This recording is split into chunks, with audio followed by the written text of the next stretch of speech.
Hello दोस्तों, welcome to our channel crazy studies. Today's topic सार्वभौमिक वयस्क मताधिकार, यूनिवर्सल इलेक्टोरल एडल्ट फ्रैंचाइज।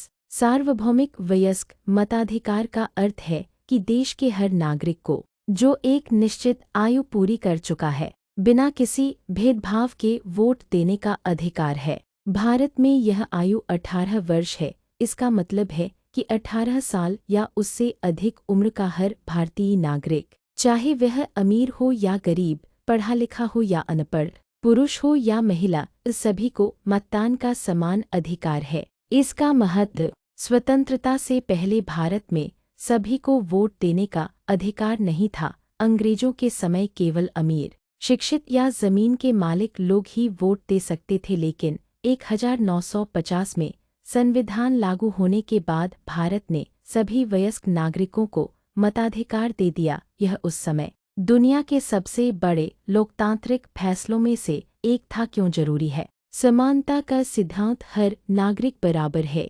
लोकतंत्र की मजबूती: जनता अपने प्रतिनिधि खुद चुनती है। जनता की भागीदारी: सरकार जनता की इच्छाओं के अनुसार काम करती है। सामाजिक न्याय: गरीब, महिलाएं, दलित, आदिवासी आदि सभी की आवाज सुनी जाती है। इस तरह सार्वभौमिक मताधिकार भारत को एक सच्चा लोकतांत्रिक देश बनाता है। भारत की चुनाव प्रणाली: इंडियन इलेक्टोरल सिस्टम।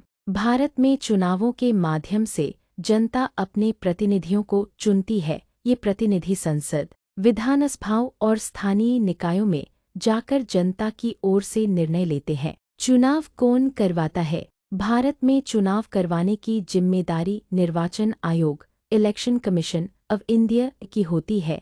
यह एक स्वतंत्र संवैधानिक संस्था है ताकि चुनाव निष्पक्ष और ईमानदारी से हो सके।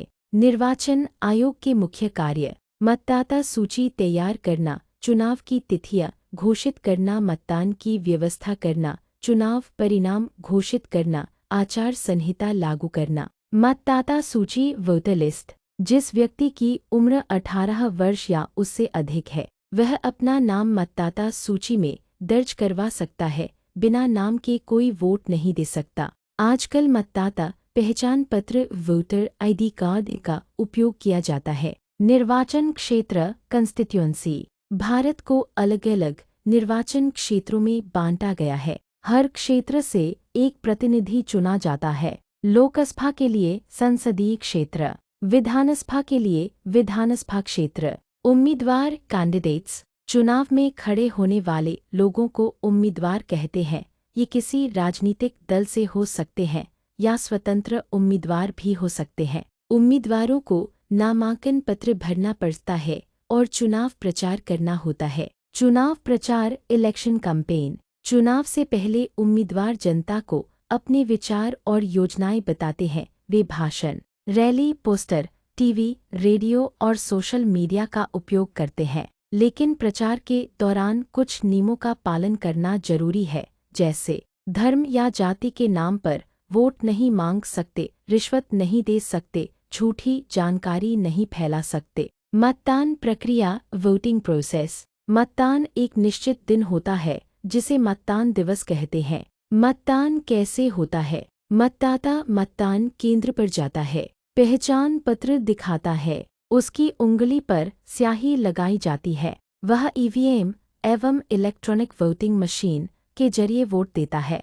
ईवीएम मशीन में सभी उम्मीदवारों के नाम और चिन्ह होते हैं। मतदाता अपने पसंदीदा उम्मीदवार के सामने बटन दबाता है। मतगणना, काउंटिंग ऑफ वोट्स: मतदान के बाद ईवीएम मशीनों को सुरक्षित रखा जाता है। तय दिन पर वोटों की गिनती की जाती है। जिस उम्मीदवार को सबसे अधिक वोट मिलते हैं, वह विजयी घोषित होता है। सरकार का गठन, फॉर्मेशन ऑफ गवर्नमेंट: लोकसभा चुनाव में जिस पार्टी को अधिक सीटें मिलती हैं, वह सरकार बनाती है। उसका नेता प्रधानमंत्री बनता है। राज्यों में विधानसभा चुनाव के बाद मुख्यमंत्री चुना जाता है। लोकतंत्र में चुनावों की भूमिका: चुनाव लोकतंत्र का सबसे महत्वपूर्ण भाग है, क्योंकि जनता को सरकार बदलने का अधिकार मिलता है। नेता जनता के प्रति जवाबदेह रहते हैं। जनता की समस्याएं सरकार तक पहुंचती हैं।